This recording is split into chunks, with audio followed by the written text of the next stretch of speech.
कोई एक टेलीफोन थाने में कराना पड़ता था किसी को, तो विधायक जी अगर उसके पास पैसा नहीं है तो विधायक जी 1 किलो सेव मंगा लेते थे उसको। अगर कोई थोड़ा पैसे वाला जाता था तो विधायक जी उससे 2 टाली बालू मंगा लेते थे। कोई भट्टे वाला अपने पैरवी के लिए चला गया तो विधायक जी 2 टाली उससे ईंटा मंगा लेते थे। ऐसा विधायक, और यहाँ की साइकिल लखनऊ भेजेंगे तो उधर से तहसील लेकर के मैं जरूर आऊँगा, ये विश्वास सिसवा के लोगों को दिलाना चाहता हूँ। हम असलम सिद्दीकी और आप देख रहे हैं यूपी अब तक। हमारे बगल में बैठे हैं समाजवादी पार्टी के वरिष्ठ नेता सुनील सिंह जी। सुनील सिंह जी को आप बहुत पहले से जानते हैं। कभी इन्हें योगी जी के हनुमान के रूप में देखा जाता था, योगी के साय की तरह ये देखे जाते थे।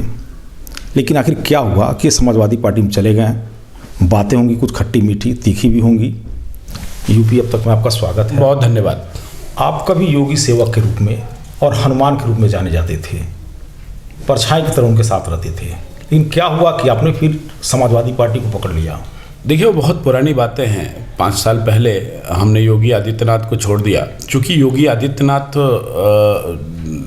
हमारे गोरखपीठ के पीठाधीश्वर तो हैं जी, उनका सम्मान है पीठाधीश्वर के रूप में, लेकिन योगी आदित्यनाथ बहुत महत्वाकांक्षी व्यक्ति हैं। योगी आदित्यनाथ को जिन्होंने महंत अवैधनाथ से जोड़ा था, वो सबसे पहले महंत अवैधनाथ से जुड़ते ही उनको अपने से दूर कर दिए। जिन्होंने योगी आदित्यनाथ की उंगली पकड़ करके राजनीति के शिखर पे राजनीति का कहरा सिखाया था, ऐसे लोगों से योगी आदित्यनाथ अपने को दूर कर लिए। और जिस संगठन का मैं प्रदेश अध्यक्ष था, हिंदू युवा वाहिनी, जब योगी आदित्यनाथ अपने अस्तित्व की लड़ाई लड़ रहे थे तो भारतीय जनता पार्टी के पैरेलल हम नौजवानों ने, पूर्वांचल के नौजवानों ने योगी आदित्यनाथ को हिंदू युवा वाहिनी दिया था जी। और जब 2017 में योगी आदित्यनाथ मुख्यमंत्री बन गए तो आज हिंदू युवा वाहिनी अपने अस्तित्व की लड़ाई लड़ रही है। तो योगी आदित्यनाथ से दूर होने वाले हम कोई पहले व्यक्ति नहीं है। यानी वो मुख्यमंत्री बनने के लिए, मैंने कहा ना कि वो बहुत महत्वाकांक्षी व्यक्ति हैं जी। योगी आदित्यनाथ उत्तराखंड से आते हैं। उत्तराखंड में जब गढ़वाल विश्वविद्यालय में चुनाव लड़ते हैं योगी आदित्यनाथ, और जब चुनाव में करारी हार होती है तो योगी आदित्यनाथ, चूंकि विद्यार्थी परिषद से योगी आदित्यनाथ ने टिकट मांगा था, पैनल में विद्यार्थी परिषद के आने के लिए प्रयास किया था, विद्यार्थी परिषद ने इनको अपने पैनल में जगह नहीं दिया, तो योगी आदित्यनाथ चुनाव लड़े और बुरी तरह से गढ़वाल विश्वविद्यालय में चुनाव हारे। और वहाँ से निकल करके वो सीधे दिल्ली आते हैं और दिल्ली के संघ कार्यालय में वो टेलीफोन की ड्यूटी करते हैं, नौकरी करते हैं, वहाँ पे रहते हैं और प्रचारक बनने की उनकी इच्छा होती है। लेकिन प्रचारक बनने से उनकी महत्वाकांक्षा पूरी नहीं होती, तो उनको संज्ञान आता है कि हमारे एक दूर के रिश्तेदार महंत अवैधनाथ जी गोरखपीठ के पीठाधीश्वर भी हैं और गोरखपुर के सांसद भी हैं, हम उनके पास चलते हैं। हो सकता है कि हमारी राजनीतिक महत्वाकांक्षा, जो हमारी इच्छा है, उस इच्छा की पूर्ति महंत अवैधनाथ से हो। तो महंत अवैधनाथ के पास पहुंचते हैं एक व्यक्ति के माध्यम से जिनका नाम डॉक्टर आरपी सिंह होता है। आरपी सिंह के माध्यम से महंत अवैधनाथ के पास पहुंच करके आरपी सिंह को ही महंत अवैधनाथ से योगी आदित्यनाथ ने दूर कर दिया। उसके बाद जब योगी आदित्यनाथ महंत अवैधनाथ से जुड़े तो महंत अवैधनाथ ने 1996 में योगी आदित्यनाथ को अपना उत्तराधिकारी बनाया और 1998 में योगी आदित्यनाथ को अपना राजनीतिक उत्तराधिकारी बनाया। 1996 में जब योगी आदित्यनाथ आए तो गोरखपीठ से महंत अवैधनाथ से तमाम लोग जुड़े हुए थे, जिनको महंत अवैधनाथ का हनुमान कहा जाता था, जिसमें से टीपी शुक्ला जी थे, जिसमें से ओम प्रकाश पासवान जी थे। टीपी शुक्ला सहजनवा से विधायक हुआ करते थे, ओम प्रकाश पासवान मानीराम से विधायक हुआ करते थे, और ये दोनों लोग योगी महंत अवैधनाथ के दाहिने और बाएं हाथ हुआ करते थे। महंत अवैधनाथ की ताकत हुआ करते थे, उनकी राजनीतिक विरासत को संभालने वाले लोग हुआ करते थे। लेकिन योगी आदित्यनाथ जब अपनी महंत अवैधनाथ के राजनीतिक उत्तराधिकारी बने तो सबसे पहले उन्होंने पीठ से, गोरखपीठ से सबसे पहले अगर किसी को दूर किया तो टीपी शुक्ला और ओम प्रकाश पासवान को दूर किया। उसके बाद तो एक फहरिस्त बन गई, एक बहुत लंबी फहरिस्त बन गई। राकेश पहलवान से लेकर के, ज्ञान शाही से लेकर के, दीपक अग्रवाल, दया शंकर दुबे, प्रेम शंकर मिश्रा से लेकर के सुनील सिंह तक, बहुत लंबी फहरिस्त, जो योगी आदित्यनाथ को जिससे लगता था कि ये मेरा विकल्प बन सकता है, राजनीति में ये आगे बढ़ सकता है। योगी आदित्यनाथ ने उसको दूर किया। हिंदू युवा वाहिनी जब उत्तर प्रदेश में योगी आदित्यनाथ मुख्यमंत्री बने थे तो पूरे देश में हिंदू युवा वाहिनी की चर्चा होने लगी थी। योगी आदित्यनाथ को लगा कि हिंदू युवा वाहिनी तो बहुत आगे बढ़ जाएगी, ये संगठन, इस संगठन के लोग बहुत आगे बढ़ जाएंगे। योगी आदित्यनाथ आज तक किसी मंच पे हिंदू युवा वाहिनी का नाम नहीं लिया। हिंदू युवा वाहिनी के लिए योगी आदित्यनाथ, हिंदू युवा वाहिनी के जो भी कार्यकर्ता चाहे किसी जनपद के पूर्वांचल के हों, आज अपने अस्तित्व की लड़ाई लड़ रहे हैं। आज उनकी कोई पहचान नहीं हिंदू वाहिनी को। योगी आदित्यनाथ ने अपने आप से हिंदू वाहिनी को दूर कर दिया। मुख्यमंत्री बनने से पहले हिंदू युवा वाहिनी तो गांव-गांव थी जी, चमक रही थी जी, तमाम धरना प्रदर्शन या जो भी हो जगाने का काम कर रही थी। लेकिन जब ये मुख्यमंत्री बने तो वास्तव में वाहिनी तो खत्म हो गई। मैंने कहा ना कि योगी आदित्यनाथ एक ऐसे व्यक्ति हैं जो मंजिल पे पहुंचने के लिए, छत पे पहुंचने के लिए जिस सीढ़ी का प्रयोग करते हैं और छत पे पहुंचने के बाद उस सीढ़ी को गिरा देते हैं, योगी आदित्यनाथ का चरित्र है। आप भाजपा छोड़ के समाजवादी पार्टी का दामन आपने थाम लिया, आज अखिलेश सिंह के साथ रहते हैं। क्या आपको अंतर लगता है समाजवादी पार्टी और भारतीय जनता पार्टी में? देखिए, समाजवादी पार्टी एक ऐसी पार्टी है जो सत्ता प्राप्त करने के लिए उसका लक्ष्य सिर्फ और सिर्फ सत्ता होता है, और साधन कुछ भी हो, कोई भी साधन का उपयोग करना पड़े, सत्ता प्राप्त होना चाहिए। प्रभु श्री राम के नाम पे ये फर्श से उठ करके अर्श पे आते हैं। और आप अभी देखें ना किस तरह से सत्ता के लोभी ये लोग हैं। प्रभु श्री राम की माता कौशल्या के चरित्र के ऊपर जो व्यक्ति प्रश्न चिन्ह लगाता है, सत्ता प्राप्त करने के लिए उस व्यक्ति को गले लगा करके आज पूरे प्रदेश का हीरो भारतीय जनता पार्टी बनाती है। तो इससे स्पष्ट हो जाता है कि ये न जनता के हैं, न राम के हैं, और न किसी काम के हैं। ये सिर्फ और सिर्फ इनको सत्ता चाहिए, और सत्ता को प्राप्त करने के लिए कोई भी साधन का प्रयोग करना पड़े, भारतीय जनता पार्टी उसमें पीछे नहीं हटेगी। और समाजवादी पार्टी की जहां तक बात है, समाजवादी पार्टी एक ऐसी पार्टी है जो सर्व समाज को लेकर चलने की बात करती है। अगर समाजवादी पार्टी रमेश को सम्मान देती है तो समाजवादी पार्टी रहीम को भी उतना ही सम्मान देती है। एक ऐसी पार्टी है जो भाईचारा कायम करना चाहती है, जो अमन कायम करना चाहती है, जो खुशहाली लाना चाहती है। लेकिन 5 साल की सरकार आपने देखा, जिस तरह से गुस्से में सरकार चलाया गया, जिस तरह अहंकार में सरकार चलाया गया, जिस तरह से बेलगाम हो गए थे अधिकारी, जिस तरह से थाने बेलगाम हो गए थे, जिस तरह से फेक इनकाउंटर हो रहे थे, जिस तरह से उत्तर प्रदेश के तमाम शरीफ लोग जिस तरह से पुलिस या उत्पीड़न के शिकार हो रहे थे, क्या ये लोकतंत्र था? ये तो राजतंत्र से भी बदतर स्थिति 5 सालों में उत्तर प्रदेश के लोगों ने देखा है। इसको समाप्त करने के लिए उत्तर प्रदेश के लोग मन बना करके बैठे हैं, और उत्तर प्रदेश में खुशहाली, अमन, चैन और उत्तर प्रदेश में भाईचारे का माहौल अगर कोई बना सकता है तो समाजवादी पार्टी और समाजवादी पार्टी के नेता आदरणीय श्री अखिलेश यादव जी बना सकते हैं। क्या आपको लगता है कि समाजवादी पार्टी सरकार बनाएगी? 100%। भी प्रथम चरण का चुनाव संपन्न हुआ है।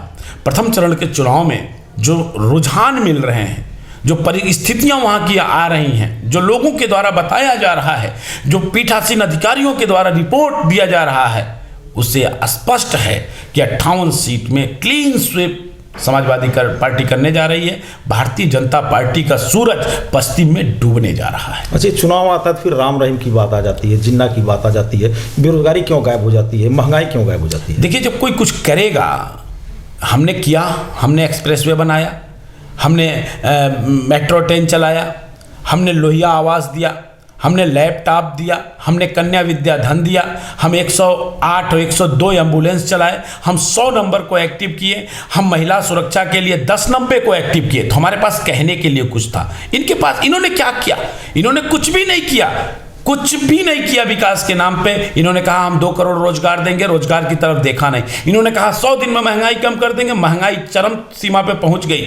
इन्होंने कहा 35 रुपए लीटर पेट्रोल देंगे। इन्होंने कहा हवाई चप्पल वाला हवाई यात्रा करेगा, हवाई जहाज की यात्रा करेगा। इन्होंने कहा 100 स्मार्ट सिटी देंगे। इन्होंने कहा बुलेट ट्रेन चलाएंगे।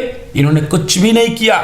और जब कोई कुछ नहीं करेगा तो सिर्फ और सिर्फ सेंटिमेंट जगाना। ये तो अच्छे दिन की बात करते हैं कि हम अच्छे दिन लाएंगे, तो क्या अच्छे दिन आ गए? क्या 200 रुपये किलो आज देश की जनता को सरसों का तेल खरीदना पड़ रहा है, 100 रुपया लीटर पेट्रोल खरीदना पड़ रहा है, आज अपने बच्चे, बेरोजगार बच्चे रोजगार के लिए लाठियां खा रहे हैं। क्या यही अच्छे दिन है? अगर ये अच्छे दिन है तो ये इस अच्छे दिन को उत्तर प्रदेश की जनता दूर से ही सलाम करती है। तो ये भी कहते हैं लोग कि समाजवादी पार्टी में माफिया है, ये तमाम बातें इस समय चल रही हैं कि सपा की सरकार आ जाएगी तो फिर माफिया। आप महाराजगंज में थे, एक समाजवादी पार्टी के कार्यकर्ता का नाम बता दे। मैं चैलेंज के साथ कहता हूं भारतीय जनता पार्टी के लोगों को कि गोरखपुर से लेकर के महाराजगंज तक एक समाजवादी पार्टी के कार्यकर्ता का नाम बता दे जिसने किसी का उत्पीड़न किया हो, जिसने किसी की जमीन कब्जा की हो, जिसने समाजवादी पार्टी के नाम पर किसी की हत्या किया हो कि मैं समाजवादी पार्टी का सिपाही हूं इसलिए और पार्टी के लोगों को जीने नहीं दूंगा। एक व्यक्ति का नाम बता दीजिए,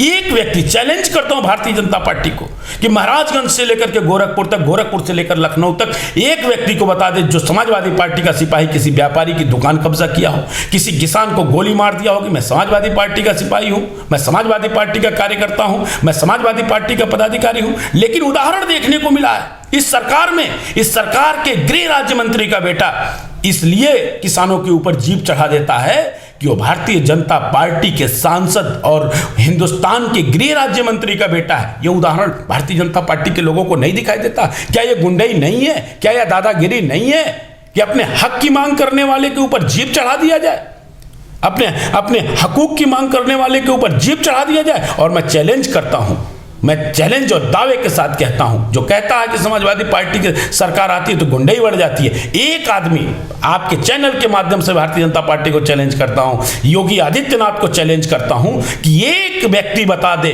जिसने महाराजगंज में इसलिए जमीन कब्जा किया क्योंकि समाजवादी पार्टी की सरकार है और वो समाजवादी पार्टी का सिपाही है। एक व्यक्ति कोई नहीं बता सकता। सिर्फ माहौल खराब करने के लिए, अपने ऊपर, अपनी गलतियों के ऊपर पर्दा डालने के लिए भारतीय जनता पार्टी सोची समझी रणनीति के तहत जनता को गुमराह करने का काम करती है। जबकि भारतीय जनता पार्टी के लोग किसानों के ऊपर गाड़ी चढ़ाते हैं, किसानों को मौत के घाट उतार देते हैं, उसकी चर्चा ना हो, उस पर पर्दा पड़ जाए, इसलिए उल-जुलूल की बातें भारतीय जनता पार्टी और योगी आदित्यनाथ करते हैं। चलिए अब कुछ हम लोकल मुद्दों पे भी आते हैं। आप इस समय महाराजगंज जिले के सिसवा विधानसभा में आए हुए हैं सपा प्रत्याशी के पक्ष में, तो क्या लगता है कि यहाँ लड़ाई किससे है? यहाँ पे भारतीय जनता पार्टी के पक्ष में लोगों ने 2017 में मतदान किया था और भारतीय जनता पार्टी के स्वनाम धन्य विधायक जी, जिसके बारे में मैं जब घूम रहा हूं, पहले से पता तो था, इनके आर्थिक भ्रष्टाचार के बारे में सबको जानकारी थी, लेकिन जब मैं गरीब जनता के पास जा रहा हूं, मैं मुसहरों के पास जा रहा हूं, मैं यहाँ के चौहान समाज के बीच में जा रहा हूं, मैं राजभर समाज के बीच में जा रहा हूं, तो पता चल रहा है कि अगर कोई एक टेलीफोन थाने में कराना पड़ता था किसी को, तो विधायक जी अगर उसके पास पैसा नहीं है तो विधायक जी 1 किलो सेव मंगा लेते थे उसको। अगर कोई थोड़ा पैसे वाला जाता था तो विधायक जी उससे 2 टाली बालू मंगा लेते थे। कोई भट्टे वाला अपने पैरवी के लिए चला गया तो विधायक जी 2 टाली उससे ईंटा मंगा लेते थे। यह ऐसा विधायक जो, अच्छा, कोई डाका डालता है, किसी को लूट लेता है 100 रुपये, तो उसको डाकू कहा जाता है। और लोकतांत्रिक तरीके से, बहुत लोकतांत्रिक तरीके से, संस्थागत तरीके से जो लूट करता है उसको भारतीय जनता पार्टी का विधायक कहा जाता है। और सिसवा विधानसभा में देखने को मिला है कि यहाँ का स्थानीय विधायक संस्थागत तरीके से लूट किया और जनता इंतजार कर रही है 3 तारीख को। जो लूटी हुई जनता, ठोकर खाई हुई जनता, और 2017 में जिसने धोखा खाया है, जिसके विश्वास के साथ धोखा हुआ है, वो जनता 3 तारीख का इंतजार कर रही है। और उसको सिर्फ और सिर्फ कुछ नहीं दिखाई दे रहा है। जैसे अर्जुन को मछली की आंख दिखाई दे रही थी, उसी तरह सिसवा विधानसभा के लोगों को साइकिल चुनाव निशान दिखाई दे रहा है। उनको लगता है कि साइकिल पे बटन दबाएंगे तो भ्रष्टाचार का अंत होगा, साइकिल पे बटन दबाएंगे तो खुशहाली आएगी, साइकिल पे बटन दबाएंगे तो अमन चैन कायम होगा, साइकिल पे बटन दबाएंगे तो 300 यूनिट बिजली फ्री होगा, साइकिल पे बटन दबाएंगे तो केजी से लेकर पीजी तक हमारी बेटी की पढ़ाई फ्री होगी, साइकिल पे बटन दबाएंगे तो इंटर पास हमारे बच्चे को लैपटॉप मिलेगा, साइकिल पे बटन दबाएंगे तो हमारे कर्मचारी भाइयों की पुरानी पेंशन बहाल होगी, साइकिल पे दबाएंगे तो इंस्पेक्टर राज समाप्त होगा। गुटबाजी की भी कुछ बातें आ रही हैं, जैसे समाजवादी पार्टी के लोगों का मानना है कि टिकट जो दिया गया है, इस टिकट को लेके देखिए, राजनीतिक क्षेत्र में काम करने वाले हर व्यक्ति की महत्वाकांक्षा होती है कि हम विधानसभा, लोकसभा, विधान परिषद का चुनाव लड़ें। हर व्यक्ति की इच्छा होती है और टिकट मांगने का सबको अधिकार है। जो सामाजिक राजनीतिक क्षेत्र में कार्य करता है, काम करता है, सबको अधिकार है टिकट मांगने का। हर विधानसभा में समाजवादी पार्टी ने जब आवेदन मांगा तो हर विधानसभा में 10, 12, 15, 20, 30 लोगों ने आवेदन किया। पार्टी एक को देगी। पार्टी जब टिकट देती है तो तमाम चीज़ों को ध्यान में रखना पड़ता है। जैसे गठबंधन, हमारा कई क्षेत्रीय दलों से गठबंधन हुआ है, तो गठबंधन का जो गठबंधन की जो पार्टियां हैं उनके भी व्यवस्थाओं का हमको ध्यान में रखना पड़ता है। जातीय समीकरण को ध्यान में रखना पड़ता है। सामाजिक और वहाँ के भौगोलिक क्षेत्र को भी ध्यान में रखना पड़ता है। इस नाते पार्टी 15 में, 8 में, 7 में एक कैंडिडेट को फाइनल करती है। और हमारे सिपाही इतने अनुशासित हैं, पूरे प्रदेश में हम भी टिकट मांग रहे थे, पार्टी ने हमारी जगह पे किसी और को खड़ा कर दिया। आज आप देख रहे होंगे सुबह से मैं पार्टी के लिए पूरी ताकत के साथ, पूरी जान के साथ पार्टी के लिए लगा हूं और पार्टी को जिताने का प्रयास कर रहा हूं। सबको टिकट मांगने का अधिकार है। सिसवा विधानसभा में भी कई लोग टिकट मांग रहे थे। अधिकार है मांगने का, मांगना भी चाहिए, पूरी ताकत के साथ मांगना चाहिए, पूरी शिद्दत के साथ मांगना चाहिए। लेकिन पार्टी तमाम पहलुओं पर विचार करते हुए अगर 30 में, 15 में, 7 में किसी एक को कैंडिडेट बना देती है तो हम सब कैंडिडेटों, सारे आवेदकों का ये धर्म है, ये नैतिक कर्तव्य है कि हम उस कैंडिडेट की मदद करके, उस कैंडिडेट की मदद करते हुए हम अपने राष्ट्रीय नेतृत्व आदरणीय श्री अखिलेश यादव जी की मदद करें। क्योंकि हमारा लक्ष्य तो आदरणीय श्री अखिलेश यादव जी को उत्तर प्रदेश का मुख्यमंत्री बनाना है। यहाँ पे विधायक की लड़ाई नहीं है। हम विधायक के बन करके क्या करेंगे? हमारी सरकार नहीं बनेगी। हमारे विधायक जी देखे नहीं, 5 साल तक हमारे विधायक को जेल में अनायास रखा गया। आदरणीय श्री आजम खान साहब को, उनके पुत्र अब्दुल्ला आजम को, उनकी पत्नी को जेल में रखा गया, अनायास जेल में रखा गया। तो हमारे लिए विधायक महत्वपूर्ण नहीं है, हमारे लिए सरकार महत्वपूर्ण है। समाजवादी पार्टी का एक कार्यकर्ता यह जानता है कि हमें सरकार बनाना है और सरकार तभी बनेगी जब सिसवा की साइकिल लखनऊ पहुंचेगी। चलिए, अंतिम सवाल है, क्या संदेश देना चाहते हैं आप जनता को? देखिए, मैं घूम रहा हूं, बहुत पीड़ा होती है। अंग्रेज़ों के शासनकाल से सिसवा नगर पंचायत का दर्जा प्राप्त किया था। मुझे अफसोस होता है, बहुत अफसोस हो रहा है। मैं जब सिसवा विधानसभा में घूम रहा हूँ, विकास से कोसों दूर सिसवा विधानसभा है। सिसवा की भौगोलिक स्थिति, सिसवा की सामाजिक स्थिति ऐसी है कि अब तक कब का सिसवा को तहसील बन जाना चाहिए था, सिसवा को डिपो बन जाना चाहिए था, सिसवा में शानदार तरीके की का चिकित्सीय सुविधा उपलब्ध होनी चाहिए थी, शैक्षणिक संस्थाएं सिसवा में, कम से कम विश्वविद्यालय बनना चाहिए था सिसवा में, मेडिकल कॉलेज बनना चाहिए था सिसवा में, टेक्निकल कॉलेज बनना चाहिए था सिसवा में, मैनेजमेंट कॉलेज बनना चाहिए था सिसवा में। लेकिन अफसोस, यहां की जनप्रतिनिधि जो भी हुए, चाहे जिस पार्टी दल के हुए, उनकी इच्छा शक्ति में कमी थी। और आज जब मैं समाजवादी पार्टी के सिपाही के रूप में, अखिलेश यादव जी के सिपाही के रूप में इस विधानसभा में घूम रहा हूं, तो यहाँ की समस्याओं को बड़े करीब से देख रहा हूं और यहाँ के लोगों से कहना चाहूँगा कि अगर आपका विश्वास, आपका आशीर्वाद, आपका समर्थन आदरणीय श्री अखिलेश यादव जी के साइकिल वाले निशान पर मिलेगा और यहाँ से अगर साइकिल आप लखनऊ भेजेंगे तो लखनऊ से मैं रिटर्न गिफ्ट लेकर के आऊँगा और सिसवा बाज़ार में तहसील का निर्माण, बस डिपो का निर्माण और एक शानदार तरीके का ट्रामा सेंटर का निर्माण सिसवा विधानसभा में कराऊंगा। हमें पूरा विश्वास है सिसवा की महान जनता, क्योंकि सिसवा के लोगों में कुछ अलग करने की जो क्षमता है, जो चाहत है, उस चाहत को देख करके मैं कह सकता हूं कि सिसवा का लोग भी चाहता है, सिसवा का व्यापारी भी चाहता है कि हमारा व्यापार भी होता रहे और हमारा बेटा इंजीनियर भी बन जाए, हमारा बेटा मैनेजमेंट का कोर्स भी कर ले, हमारा बेटा टेक्निकल हैंड भी उसके टेक्निकल भी हो जाए। ऐसा सिसवा के लोग चाहते हैं। ये तभी हो पाएगा जब सिसवा के जनप्रतिनिधि के अंदर दृढ़ इच्छा शक्ति की भरेगी और सिसवा में कुछ करने की जब चाहत कोई रखेगा, तब जाकर के सिसवा का विकास होगा। और मैं उम्मीद के साथ कहता हूँ कि अगर सिसवा के लोग हमारे कहने पे आदरणीय राष्ट्रीय अध्यक्ष जी को मजबूत करेंगे और यहाँ की साइकिल लखनऊ भेजेंगे, तो उधर से तहसील लेकर के मैं जरूर आऊँगा। ये विश्वास सिसवा के लोगों को दिलाना चाहता हूँ। धन्यवाद बात करने के लिए। ये सुनील सिंह जी थे, इनसे हमारी बातें हुई, तीखी भी बात हुई, तमाम सवालों के जवाब भी दिए। अखिलेश यादव जी ने इन्हें जिम्मेदारी दी है, पूरे प्रदेश में हर विधानसभा में पहुंच रहे हैं और साइकिल के लिए लोगों से बात कर रहे हैं कि वो साइकिल लखनऊ तक पहुंचावें। आज सिसवा विधानसभा में आए हुए थे, कई दिनों से हैं, ये क्षेत्र में दौड़ा भी कर रहे हैं। आप देखते रहिए यूपी अब तक। यूट्यूब पर देख रहे हैं तो चैनल को सब्सक्राइब करिए, फेसबुक पर देख रहे हैं तो पेज को लाइक करिए और शेयर करिए।